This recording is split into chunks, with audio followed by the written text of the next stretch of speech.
All right, Internet, I'm Dave Rubin. This is the Rubin Report. It is November 7th, 2025, Friday, November 7th, which means it's time for another Friday Roundtable Extravaganza. And joining me is the Willy Wonka of politics himself, also host of You're Welcome, Michael Malice, as well as noted vegetarian and host of Prime Time with Alex Stein. Alex, a vegetarian. Dave. Yes. My show got canceled by the Blaze last week. I don't know. You didn't hear that? You didn't hear that? And Glenn Beck's leaving the network, and it's a big kerfuffle at the Blaze right now. You didn't know that? Keep this in the episode. Please keep this in the episode. Well, I'm definitely keeping it in the episode. Dancing on the grave of my show. But believe it or not, I have some other opportunities, so I'll be okay. But yes, my show just ended. We had our last episode last week. Well, Malice, you still got a podcast, or is this whole thing going to derail right now? Unfortunately, there's no way to find out. You just broadcast in your room. The computer's not even connected to anything. Wait a minute. What did you just say about Glenn Beck, too? Glenn said he's starting the torch. No, this is big news. I can't believe it's not a big deal. Glenn's starting a new thing. I mean, obviously he's still connected with the Blaze, but he's creating a whole new thing that's not connected with the Blaze. So. Right, and I know he moved to Florida. There's a lot going on there. Well, listen, I know a little something about starting independent podcasts. If you need a little help, Stein, I have a whole team here. We'd be happy to help you. Please, I do. And again, normally I wouldn't work with a vegetarian, but in this case, I'm going to make it happen. Malice, do you want me to comment on any of your dietary habits or anything weird before we get going here? I feel like it's LGBTQV. I'll take it, guys. Listen, if you want to call me gay, you guys want to call me a soy boy, I don't care. I love these dang animals. And listen, honestly, I'm not going to yell at you guys for eating meat, but if you want my personal opinion, we do eat meat for every meal. You don't need to eat it for every meal. I think you need to eat meat once a day. It would help your digestion. But I did not say gay. It was a homophobic slur that was implied. Please be accurate. I thought the V was for vagina at first, but then I put it together. Okay, let's go, guys. We're going to recap some of the nonsense of the week, and it's really after a socialist, communist, Marxist, jihadist got elected in New York. It's a pleasure to be with the two of you on this Friday. So let's start. Everyone knows, obviously, at this point, we'll put the numbers up. They don't even matter at this point. But yes, Mamdani will be the mayor of New York City, and it got off to just a perfect start for a guy that says everything's going to be free. Within 24 hours of being elected, he immediately wanted your cash. There were a few months ago where I told supporters across this city to stop donating. And today I am asking them to start once again. And I am asking them to do so because of the fact that a transition that can meet the moment of preparing for January 1st is one that will require staff, it will require research, it will require infrastructure. And those are things that we will have to provide. And I'm excited for the fact that it will be funded by the very people who brought us to this point, the working people who have been left behind by the politics of the city. Malice, I want to try a Michael Malice stab at this thing. First off, it says a new era beneath him. It should say a new error. That's fairly obvious. But it seems to me that perhaps within 24 hours of a guy saying everything's going to be free, begging for money, that's actually baked into exactly what he's doing. The insult around it and the obvious hypocrisy is precisely the point of the entire thing. What do you think about that? I don't know if it's precisely the point. I'm looking forward to seeing what this mayoralty will look like. I would want to point out, I don't think Mamdani is going to be particularly worse than de Blasio. De Blasio was a commie. One of my favorite moments of de Blasio's mayorship was there's something called Billionaire Row, which is Central Park South. I think it's the most expensive street on the earth or close to it. And in perfect lefty logic, de Blasio's like, we're going to put a homeless shelter there. Because if we're going to have equality, why should the billionaires be able to escape from homeless people everywhere? Now, if you had real logic, it would be like, put real estate there, put property taxes, and use that to home people. But no, that's not how they think. So I think New York has had 8 years of this, some similar stuff in the past. I also want to caution people. I think the more Mamdani mayor term is going to be a lot like Trump's first term. Because when Trump came in, the administration ran the table on him.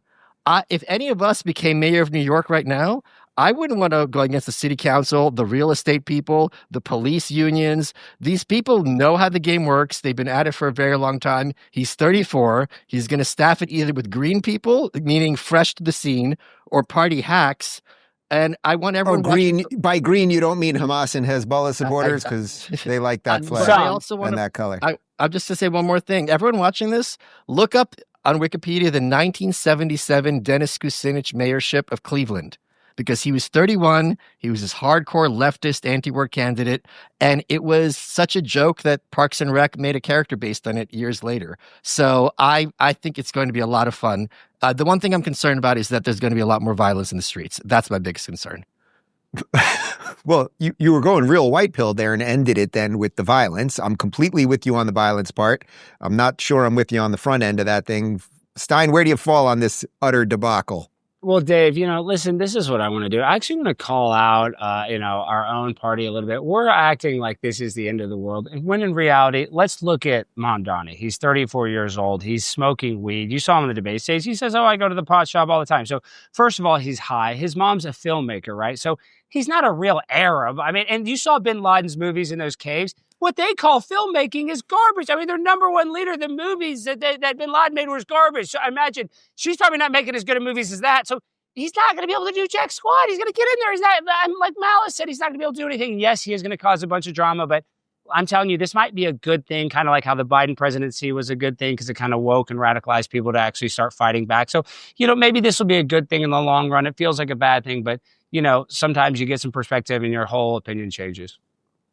Right. I mean, everyone's sort of saying, the silver lining is, okay, it goes to hell in a handbasket, but maybe that's exactly what finally has to happen. But I want to throw this clip to you guys from Scott Jennings over at CNN, because he just made the point that you made, Alex, about Mamdani being an actor. Compliment your guy. He's the greatest actor you have. He turned himself into a hood ornament for the poor and the downtrodden. He's a rich kid who is a great actor.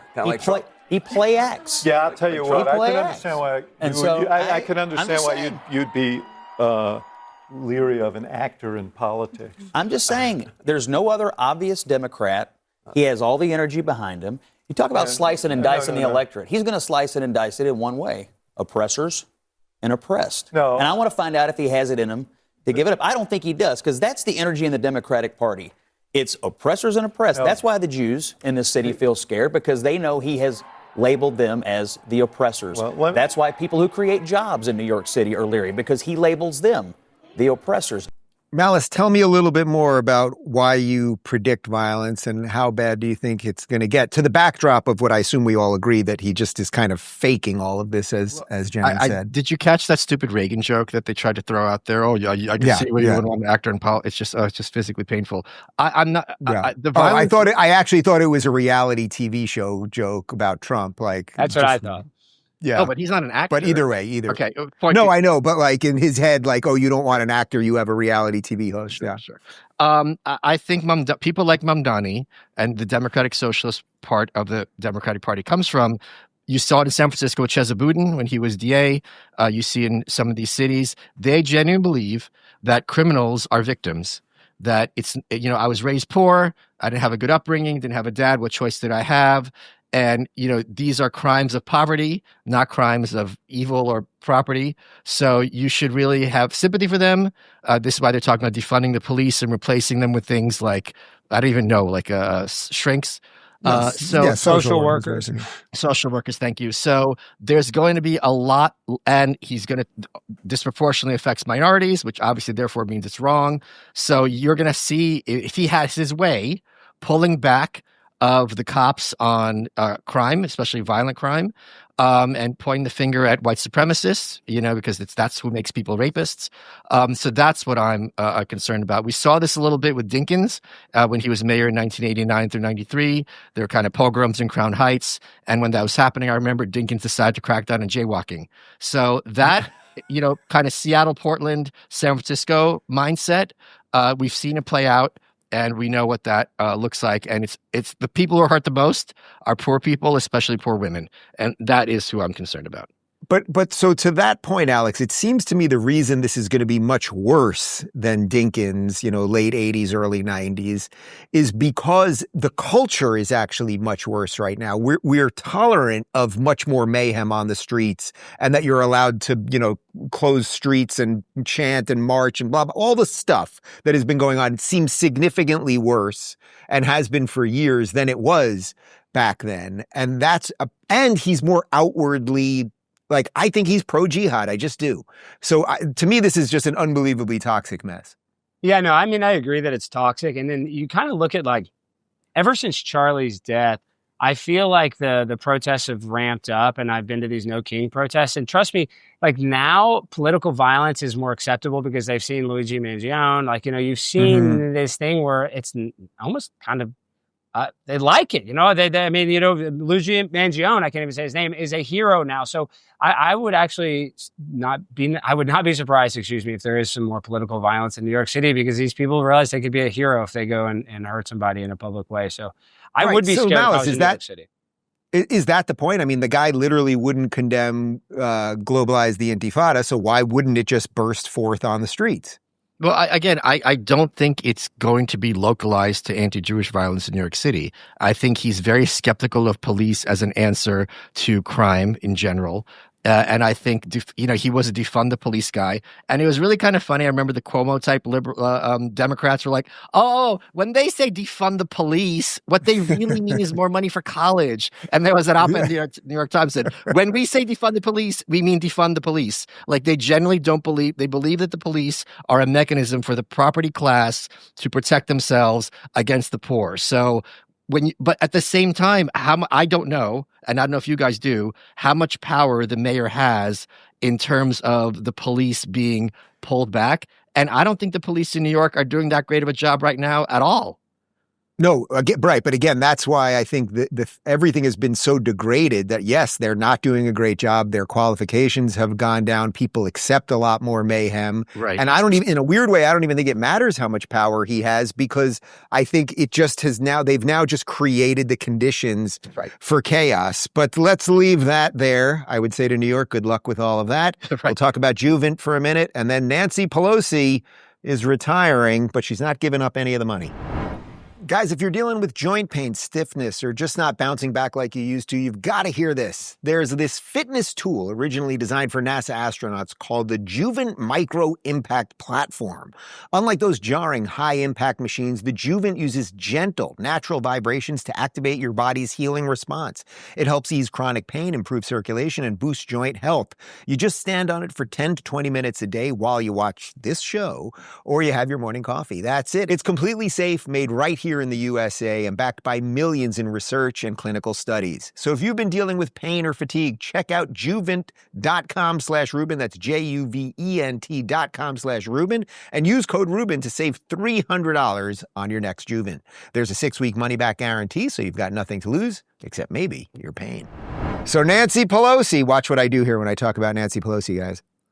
She's leaving. She's going to retire for the children. And the children, here's the retirement video. I speak for the people of San Francisco. I have truly loved serving as your voice in Congress. And I've always honored the song of St. Francis. Lord, make me an instrument of thy peace, the anthem of our city. That is why I want you, my fellow San Franciscans, to be the first to know. I will not be seeking re-election to Congress. With a grateful heart, I look forward to my final year of service as your proud representative. As we go forward, my message to the city I love is this: San Francisco, know your power. Stein, was that the weirdest intro to Tales from the Crypt that you've ever seen? I mean, I didn't see enough pride flags. I don't think she represented the gay community well enough. I think she should be canceled for that garbage. But I mean, seriously, good for her. She's been there forever. Now Dan Crenshaw gets to be the league leader in stock trading. So I'm sure Dan's happy about that. He gets to be number one. So I'm sad for her. Malice, we're going to miss her. We're going to miss her. I mean, she's done so many good things, hasn't she? I'm sure I have them written here somewhere. If I can just... He's been the most effective leader the Democrats have had in decades. She's the fact that she had all those Democrats walk the plank and lose their seats to put forward Obamacare in 2008 and 9 is no joke. And I think you guys are laughing now, but you're not going to be laughing in a year, because I don't think it's a coincidence that she's invoking St. Francis of Assisi. If Democrats start talking about their faith and putting their religion first and foremost and discarding this woke stuff, like Alex pointed out, there's no pride flags. When those midterms come in, all those swing voters are going to vote for them and against the Republican Party and Trump. So people who thought I was on Gutfeld a few months ago and they're like, the Democrats are never going to win again. And I said, you guys are crazy. This isn't the end of the first quarter and you're having your victory laps. These people are playing the long game. And we saw it on Tuesday and you're going to see it next year. Wait, go with that a little bit more. So you think there's a calculated move that they will shift from woke a little bit, even though New York is now, I would say, the culmination of woke in a certain sense. But how does the religion part fit with this? Because what the whole idea of woke is this kind of very secular, LGBT, internationalist, blah, blah, blah. You didn't see that in Virginia. You didn't see that in New Jersey. They're talking like 90s Democrats about your economy, paying the mortgage. I go to church, all this, I form a military, all this other good stuff. So that's the kind of thing that alienated a lot of moderates and Republicans in years past, and they learned their lesson from 2024. How many times in the past have you seen Nancy Pelosi talking about St. Francis of Assisi? You think this calculating woman who's bringing it up in her video and not, as Alex said, mentioning, the work we've done for gay people over the last decades or minorities, she didn't bring up any of that. So that she's very, very crafty. She knows where the future of politics is going, and people should read those tea leaves. Interestingly, she also didn't bring up any of this. This week, we saw cold, hard evidence of the Trump campaign, indeed the Trump family, eagerly intending to collude possibly with Russia. He's even predicting a bloodbath. She did. Wait. Sure did.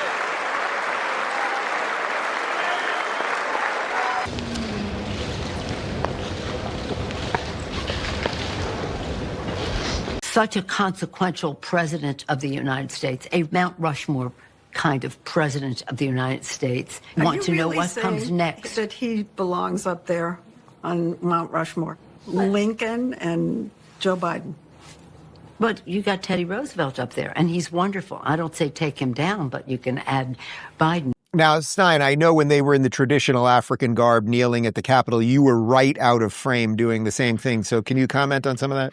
Well, I mean, I love it. I mean, Nancy Pelosi, just, she's a proud Black woman. I mean, what can I say? And she always has been, and she really represents her community very well. But I think Michael had a really good point. I actually want to piggyback something he said. If you see what Gavin Newsom is doing, he's just trying to copy Donald Trump's playbook. So I would not be surprised if they don't try to become a little more spiritual, because, believe it or not, people are, I don't think people are getting into organized religion as much, but I think people are becoming more spiritual, and people do believe in God. Even like these weird leftists, they might not believe in organized religion. So they're going to find ways to try to connect with that base. So I think it's not that they're getting creative, they're just kind of copying a winning formula. And to be honest, like what Malice said, I think J.D. Vance is a good candidate, but really, it's not a guarantee that he's going to win. So, I mean, it's anybody's game is what I'm trying to say.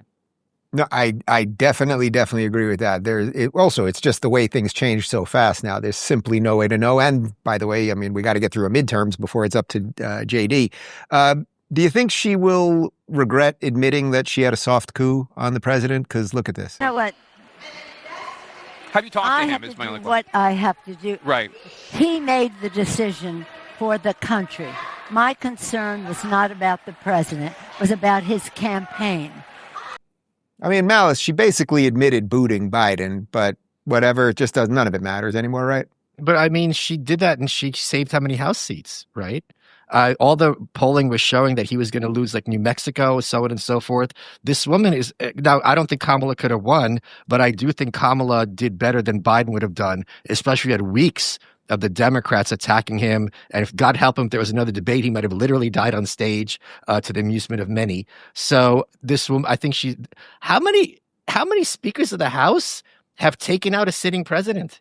I mean, this woman is very, very crafty and knows how politics works. And talk about the long game. She's like, we got to get rid of Biden, who's been around since the 70s. She knifed him in the back to preserve the party's control of Congress. This is a cold-blooded gangster. Yeah, don't hate the player, hate the game. Donald Trump seems to be at least somewhat happy that she's going to be leaving. Chatted with President Trump about this breaking news that Nancy Pelosi will be leaving Washington. He tells me the following, and this is a quote.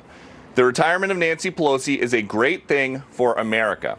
She was evil, corrupt, and only focused on bad things for our country. She was rapidly losing control of her party, and it was never coming back. I'm very honored. She impeached me twice and failed miserably twice. Nancy Pelosi is a highly overrated politician." And so that is the first word, but definitely not the last word, from President Trump about this, because about 90 minutes from right now, we do expect to see him in the Oval Office. The two of them, of course, throughout his entire first term, had historic battles. Stein, I kind of like when Trump just goes old school Trump and puts out statements like that at this point. Well, and when you hear the statement back, it really makes you think, like, when Trump talks, he does not waste one word. I mean, he just starts off with "she was evil." I mean, he just, he hooks you right at the beginning. He's such a good orator, and I guess I would not say underrated, because everybody knows he's one of the funniest guys in the world. But I'm just saying, we don't appreciate how well he is at just, cutting someone down. That was epic. But in reality, she did do those things. She failed twice. And there's bad blood there. So I love it. I think we actually need a little more sensationalizing and sensationalism going on in politics. I love it. Well, from a rich, elderly white woman, we're going to shift to younger white women in just a second. Can I say one thing to this point? Malice. Before we go on? I would like to remind you guys of a tweet Trump made in 2018 after the midterms. And he said, quote, "In all fairness, Nancy Pelosi deserves to be chosen Speaker of the House by Democrats. If they give her a hard time, perhaps we will add some Republican votes. She has earned this great honor." So Trump has been on both sides of the fence on this issue. Yeah. Look, I mean, Trump used to love Hillary. Hillary used to love Trump. There's always, as they say, there's always a tweet for it, right? Let's do Venice AI, and then we will talk about woke white women. Sam Altman just announced that ChatGPT can now reference all your past conversations, every thought, question, idea you've ever shared. And with a former NSA director now on their board, Edward Snowden called it a willful, calculated betrayal of the rights of every person on Earth. We've seen this before. Alexa listens. Meta tracks everything you do. Why assume AI will be any different? And now OpenAI might even start asking for government IDs to use ChatGPT. That's where Venice.ai comes in. It gives you the power of AI without giving up your privacy. It's open source, private, and runs right in your browser. No spying, no censorship, no data collection. Your chats stay encrypted and stored only on your device. Go to venice.ai/Dave and use code Dave for 20% off a pro plan. That's venice.ai/Dave. Code Dave. Real AI, real privacy. So, guys, I'm always trying to find the equivalent of us on the left. The whole online ecosystem, everyone's sort of on the right because we were all counterculture to the nonsense of CNN and mainstream media. So we sort of have this robust thing, again, on the broad right, whatever the hell you want to call it. But I'm always trying to find lefty podcasters that are worth talking to or something, and it's very, very thin. This woman, Jennifer Welch, keeps popping up now. She seems to be, I guess she was a reality star or something. I'm not even sure, but she's just sort of representative of the hysterical, I would say, kind of self-hating, middle-aged white woman who just wants to bow at the altar of diversity and all of this nonsense, never giving up her whiteness, of course. Here she is on Trump voters. I've had it with white people that triple Trumped, that have the nerve and the audacity to walk into a Mexican restaurant, a Chinese restaurant, an Indian restaurant, go to perhaps their gay hairdresser. I don't think you should be able to enjoy anything but Cracker Barrel. Malice, you are an expert in trolling. Is that just trolling? Does she believe anything she's possibly saying? Dave, as a gay man that you are, I'm going to explain something to you. Women engage in something called attention-seeking behavior. And they do it constantly, and they do it incessantly. And women like her would used to get it for their looks. And when those looks start to fade and your face becomes pulled like silly putty so you look like a foot, you have to get your attention in other ways. So this is just the kind of things that they sit around in the hair salon, talking about themselves and fluffing each other up. And it's complete nonsense. And the term I popularized for these people is awfuls, affluent white female liberals. And once you realize this is just the Xanax and the boxed wine talking, you don't need to waste your time giving it any more oxygen. Do you guys know if she has kids by any chance? Because there's also that component of it, like the middle age. This is what people say about Chelsea Handler and Sarah Silverman. Apparently she has 2 kids. They're telling me right now. If she has kids, I assure you they're trans. Not through. Well, I don't know. I don't know because Michael, I think you're kind of contradicting yourself, and I'm not trying to call you out because I do think that she is LARPing. So if she's LARPing, she wouldn't let her kids be trans, right? And this is why I think she's fake, because there is a video of her talking about. I'm guessing she lives in an affluent area in I think California, but how some black people moved into their neighborhood and they were so excited that there was black people in their neighborhood. But in reality, what she was really like locking her door when she drives by their house, and she's in reality she's like. Oh, there's you know what I mean? She feels some sort of way about it. So she's fake. She's not really, she doesn't want her kids to be trans. And she's saying this stuff because just like we like it when Donald Trump says wild stuff, she's just trying to push people's buttons. So, she's a phony. I don't think she's really as a leftist as she's trying to pretend to be on her podcast. Yeah, we also played a clip from her the night of the Mamdani win where she was basically, white people have no culture as she's standing there with Mehdi Hassan and a couple other Hamas guys. And it's like, come on, lady, stop. They're going to put you in a beekeeper costume. Listen to this from Jay Manarino on X. I thought this was interesting just relative to the numbers and the sex and or gender and or genital breakdown of who voted. 81% of young women voted for Mamdani in New York City. 80% of young women voted for Sherelle in New Jersey. 78% of young women voted for Spangberger in Virginia. And then he editorialized a little bit. But the numbers there, that's pretty freaking significant, Malice, like in terms of that the sexes seem to be going in different ways when it comes to voting habits. Sure, but I also don't think they're voting consciously. I think it's more like if I'm a fat chick in high school, I'm going to listen to the Smiths and go to Hot Topic, right? So for these, especially highly educated, not particularly intelligent young women, being a Democrat and having these kind of radical leftist chic views are the same thing as speaking in upspeak or having vocal fry. It's indicators of status and it's indicators of where you are. These are not deep thinkers by any measure. So it's just entirely become this status thing, and you see it percolating, throughout the nation. And you saw with the Pussy Hat March. It was just ridiculous. They've been at this for 10 years now. They don't hate Trump; they hate Dad. Yeah. Stein, what music and what store at the mall were you listening to in high school? Oh, I was big into Blink 182. I loved Blink 182. All the small things. That was such a good album. And what store were you going to in the mall? Gap, obviously. Oh, and I used to hang out at the mall. I used to always go to the smoothie place at the mall. I remember I used to love going to like the $7 smoothie. I don't know why I remember that place, but yeah, we'd go to Sam Goody a lot. But the smoothie, I can't think of the dang smoothie place. It closed a few years ago, but I remember always wanting to get that $7 smoothie. And as a kid, that was a lot of money back then. But that's why he's so smooth now. I was at the mall the other day, and do you guys know that Spencer's Gifts still exists? No. Oh, I shopped there. Are you kidding? That's where I got this jacket today. What are you talking about? It's a great place. That's where I got this inflatable couch. Wow. All right, let me show you this. This is just another one of these. Like, what are these people thinking? Are they thinking anything? Vocal fry and everything else notwithstanding. A guy on the street started talking to random Mamdani voters, and I think this gets to the logic of the whole thing. Well, how are we going to pay for it? How are we going to pay for it? With tax money, with tax dollars. Okay, where the tax dollars come from? Tax dollars are coming from all of the billionaires and wealthy people. Well, they already pay, the top 1% already pays 50% of all taxes. Can you IRS data reflects that the top 1% already pays 50% of all taxes. But I ask you, so if you tax the rich to oblivion, what happens when the rich leave the city? Who's to tax then? They won't leave the city. Why not? They've already done it in California. Because in New York State, we have Wall Street. They're not leaving.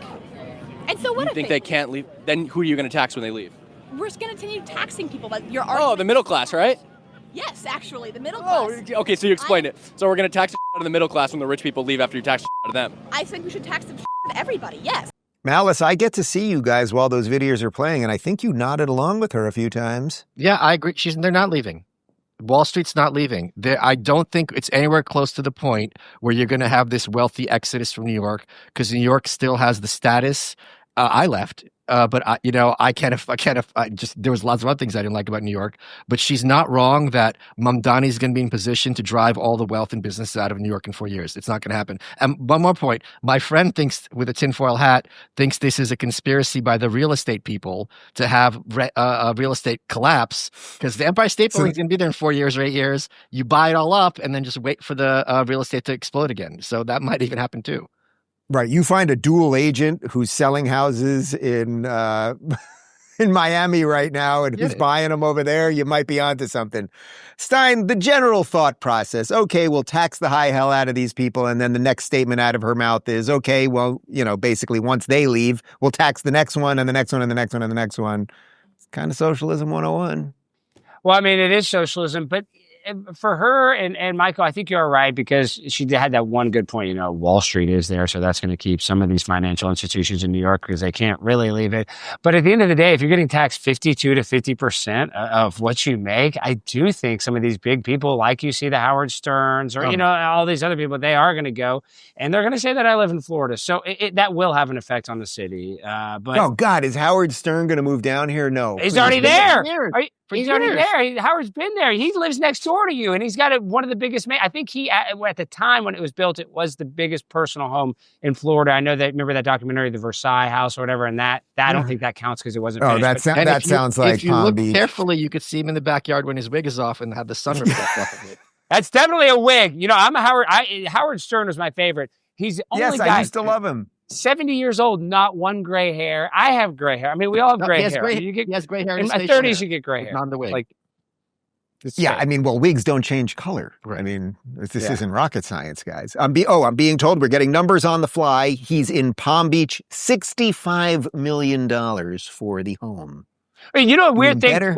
Dave, this is the weirdest thing. This is like the final straw, because I wouldn't listen to Howard, but he had Ed Sheeran on, and Ed Sheeran came on. This was like a classic clip, but you had to be kind of a Stern fan. Ed, this was like last year or 2 years ago. And Ed said, Howard, I had such a great time at your house, you and Beth, and I've really enjoyed the bowling alley.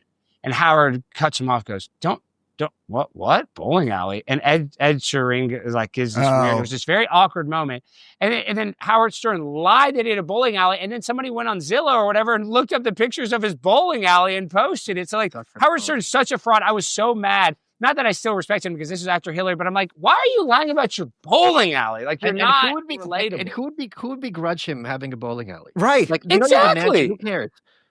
But you know what? Everyone does this. You saw a couple of weeks ago at that Turning Point thing when that kid was like, Tucker, you're worth $50 million. And he's like, no, I'm not. And then he threatened to punch somebody a minute later. It's like, Tucker is worth probably a lot. You made $25 million a year at Fox. If you're not worth 50, then you don't know what you're doing. Tucker is mad because he didn't say he's worth enough. He didn't say 100. Hold on. The best moment of this was when Rosie O'Donnell was on The View, and she goes, Barbara Walters, when I went to your house, I've never been around such rarefied airs. You have Picassos. You have the ambassador UN. Barbara's like, no, what are you talking about? I'm an artist. And she's like, you're rich. You earned it. I'm rich. I don't care. I'm not saying, I'm regular. It's like, with your Picassos. Sure thing, Barbara. Yes. With that accent, Barbara Walters, you're like, she sounded rich. She was just from whatever. All right, let's show a video of somebody sane actually making some sense. I like this guy a lot. This is Palantir CEO Alex Karp. And I think the average Ivy League grad voting for this mayor is highly annoyed that their education is not that valuable. And the person down the street who knows how to drill for oil and gas, who's moved to Texas, has a more valuable profession. And I think that annoys the out of these people. Yeah, Malice, I saw you nodding again. And that basically illustrates the point that you were making earlier. We've been told for over 8 years that everyone voting for Trump is inbred in the trailer park. And these people are beneath you. And how dare they take the White House with this billionaire hick. So I don't know how that's possible. Somehow he's both. And 2020 came and we returned rightfully to our place in the elite and running this country because they thought Trump was over. We beat him. The head vampire's gone. And then when he came back, it's like they don't know what to do. Everyone watching this understands when I went to college, I got a business major, not because I wanted, because I knew I'm there to get a credential. That's the only thing you go to college to get. Having that Yale diploma will always open doors for you, will always be a measure of status and success. And the more that's taken away from these people, they can't compete on the other metric. These are not impressive personalities. They're only impressive on paper. And when that paper gets devalued, like inflation, it makes them freak out. Stein, according to my records here, your college major was underwater lesbian basket weaving. Is that correct? Well, technically, kind of, because I graduated from LSU, so it was really vodka, but and how to fix a hangover. I mean, when I look at this situation. Now I'm all a loss. What are we even talking about? Because now I kind of lost the train of thought. Well, Alex Karp. Alex Karp did. But this is one thing I want to disagree with Alex on. He said these people that graduate from Yale, they look at a person that's in the oil and gas business. Alex Karp is a very smart guy, but people that actually make money in the oil and gas business, the Roughnecks do okay, but they're petroleum engineers. And I knew a lot of petroleum engineers at LSU, believe it or not. They were pretty smart. It was hard. Everybody wants to be a petroleum engineer. So it's like, I don't know if that's really a great comparison because I know they're not Yale graduates, but if you graduated from the petroleum engineering degree from LSU, you could get a job with Exxon and literally out of college make like $500,000. So but they're not dummies. Ask that Yale person what they think of that Yale petroleum engineer, and they're not our kind of people. It's like old money versus new money. That's all I'm saying. Yeah. Malice, wasn't P. Diddy a petroleum engineer? Technically. God, really, Rubin? Seriously? Jesus. It's Friday. It's been a very trying week. All right, let's talk about purified water for a second, and then we'll finish up with one of the best segments we've ever done. You might not realize it, but over 70% of the U.S. population has fluoride added to their water supply, and many people are starting to think more carefully about what's in the water they drink every day. If you want more control over what goes into your body, Cove Pure makes it easy. It's a countertop water purifier that uses a 4-stage filtration system to remove fluoride, forever chemicals, pesticides, heavy metals, and other contaminants. Its ClearWave technology is lab certified to remove up to 99% of impurities, giving you the purest water possible. The water tastes amazing, and you can get it hot, cold, or warm instantly. There's no plumbing or installation required. Just fill it up, plug it in, and you're good to go. Because you're a listener of this show, you get $200 off when you go to covepure.com/Rubin. That's COVEPURE.com/Rubin. All right, before we get to the boobs part of this, actress Jennifer Lawrence, people know I don't like talking about actors on this show because they're always bloviating about everything, but here she is actually saying that actors are bloviating about everything and she ain't going to bloviate anymore. You have been politically outspoken in the past. Mm-hmm. In the first Trump administration, you had a lot to say. I'm curious how you feel about talking out now. I don't really know if I should. I think the first Trump administration was so wild, and just how can we let this stand? I felt like I was running around like a chicken with my head cut off. But as we've learned, election after election, celebrities do not make a difference whatsoever on who people vote for. And so then what am I doing? I'm just sharing my opinion on something that's going to just add fuel to a fire that's ripping the country apart. Xanax. That's what it should. That's what it should have said right there. Stein, it is nice to hear a celebrity admit that they are just babbling about nonsense and largely alienating their audiences. And the amount of times that I open up Netflix or Hulu or whatever, and I'm like, oh, that person called me a racist. That one called me Nazi. But I'm like, I can't watch anything anymore. No, Bette Midler called me a racist. Is she really? Yeah, no. I can't watch that episode of Seinfeld anymore. Is that true? Bette Midler really did call you a racist? Oh, wow, that's a big one. Martina Navratilova, I think, called me a Nazi. Now I can't watch old tennis matches. It's horrible. You don't like women's tennis. Who are you fooling? That's true. That's true. That one was a favor. I mean, it's absolutely ludicrous, Dave. I honestly forgot about this question too. What are we even talking about again? I don't know. What are we on? Dude, you can get one during a show. You can't get two. What was this question? Malice, celebrities. Oh, yeah, I'm happy that she admits that we don't care about celebrities' opinions. That's the only thing she said. That's the one humble thing Jennifer Lawrence ever said. We get on these side quests during these interviews. 1 second, you're talking about Bette Midler. I forget that we're even talking about Jennifer Lawrence, J-Law. So, I mean, this is a wild show, but it's always. I think Alex is doing a great Biden impression. This must be. Boy, Alex, you go 1 week without having a podcast, and you just. I can't. I'm not even paying attention.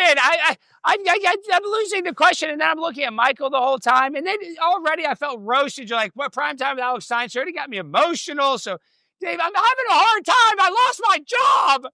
Please, out there, donate. I need a PayPal. I need money. Listen, the last clip I'm going to show you, I got one more, and then I'm going to show you a clip of Sydney Sweeney. Am I so going to that's a talk on nice this way. one? Yeah, no, you can go ahead, Malice. So I'm just trying to. I'm trying to calm him down. He's about to be unemployed, or he's unemployed. Look at some stuff. I am. The thing that she said that most caught my attention, it was when she said she was running around like a chicken with her head cut off because she had no brain. And I love it when she was, you had outspoken opinions. No, you didn't. You had the exact same opinions of your entire peer group. You had no negative consequences, all positive consequences. But like I was saying earlier in the Nancy Pelosi clip we had, they got the memo. Go home and shut up because all you're doing is getting the Trump people to the polls. You're not getting our people to the polls. It's counterproductive. Someone got on the phone with this broad and she got the memo. And she's not the only one.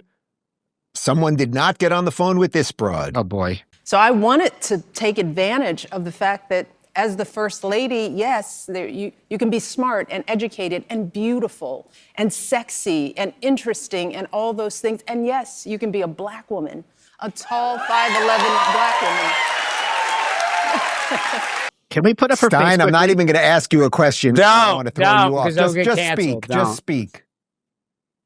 I don't. Michelle Obama, 5'11". I mean, come on. I mean, you know what I mean?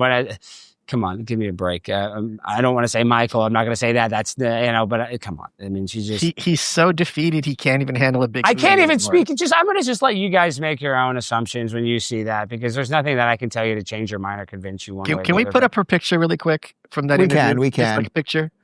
Yeah, they're gonna put the picture up. Michelle, the fact that Michelle looks like a linebacker for the Chicago Bears. Doesn't she look like a drag queen version of Easter Island? Like in that outfit? She looks like someone took one of those big head statues with that forehead and just put drag makeup. Yeah, that's drag Easter Island. And you can see why Obama's dipping his ink in Jennifer Aniston instead of sheathing. That's the rumor. Can you blame him? She'd make a good beard. She would make a good beard. All right, guys, one more. Stein, I really want you to knock this one out of the park, okay? Because you're out of work right now. I know there's a lot going on. You're a vegetarian. You know what? Let's PayPal him like $10. Yeah, please. Okay? PayPal, Cash App, Venmo. Yeah, I don't even think I'm on PayPal. Can you put up the receipt on the screen when you PayPal him $10? Yeah. I'm going to PayPal Stein 10. We'll put it in the comments. Please don't W2 me. Do not W2 me. Just please. I can't. I'm already behind. I guess the Blaze gift send go to you, huh? Yeah. No, I'll send you a bottle of tequila. All right. So Sydney Sweeney, everyone knows she's got great genes. She's got big boobs. She went on this podcast and I don't know who the host is, but she tries to guilt her about basically that whole marketing thing. Watch this. The criticism of the content, which was basically that maybe specifically in this political climate, like white people shouldn't joke about genetic superiority. Like that was kind of like the criticism, broadly speaking. And since you are talking about this, I just wanted to give you an opportunity to talk about that specifically. I think that when I have an issue that I want to speak about, people will hear. I was going to start with Stein, but I'm going to give him the last word because Malice, the way that Sydney Sweeney was given side eye to that girl as she was asking that guilt-ridden, woke, like that was B. Arthur, Rue McClanahan level side eye right there. You know that broad had a mustache. I think it's kind of really gross that the idea, like we're told that Michelle Obama is beautiful, but like a pretty 9 white girl can't be beautiful. Like what happened to everyone's beautiful? This ad wasn't Nazi in any way. It was just a regular person who's an actress who's in jeans. This is the norm.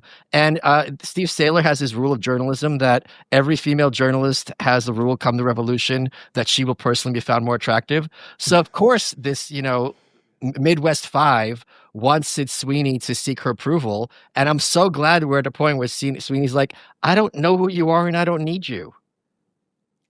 Stein, bring us home. Well, I have to give it to this journalist because just the way that they would ask the questions to Sydney Sweeney, they're very leading, but it was just almost like, it was just a very weird, awkward dance in this interview. The body motion, everything. Just the slow, the pace, like everything was, it was like she was trying to press her in the most gentle way possible. And I think Sydney Sweeney kind of felt that and gave her that, reciprocal kind of energy. But I do want to say this. She asked her another question about her fame. Has the fame changed her? Sydney said, no, not really. And I think that from the interview and how her approach, it seemed like Sydney Sweeney was being real. So if Sydney Sweeney is this humble and she's not afraid to be herself, it makes her a lot more likable than the Jennifer Lawrences and the people that are so scared to talk about it. So I'm so happy that she's having this success. And the fact that she'll show her boobs on Twitter, I mean, you can't beat that. So. And speaking of likable, that's why I want all of you to donate to Alex Stein. He's struggling right now. I'm pretty sure that's a fake fire behind him. It is fake. He's on PayPal. He's on Venmo. I'll send you guys a Zelle request. But I do want to say, luckily though, David, I am not totally destitute. Luckily, a Turning Point USA, they have been, I am a representative of their organization. So luckily, I'm okay. I'm okay. So don't feel too. But I am struggling. I'm doing bad. So if you want to PayPal me, I need it too. But I do have. No, Turning Point does have a pretty good craft service table. You're doing okay. Malice, bring us home for the weekend. Everyone, politics is in real life. Go out, thrive, spend time with your family, make yourself a better person, and stop spending so much time on the internet and making yourself crazy. Unless you're watching the Rubin Report. Yes. Goodbye. You know exactly what you're doing, and you seem to be having a good time while you're doing it. We'll be right back.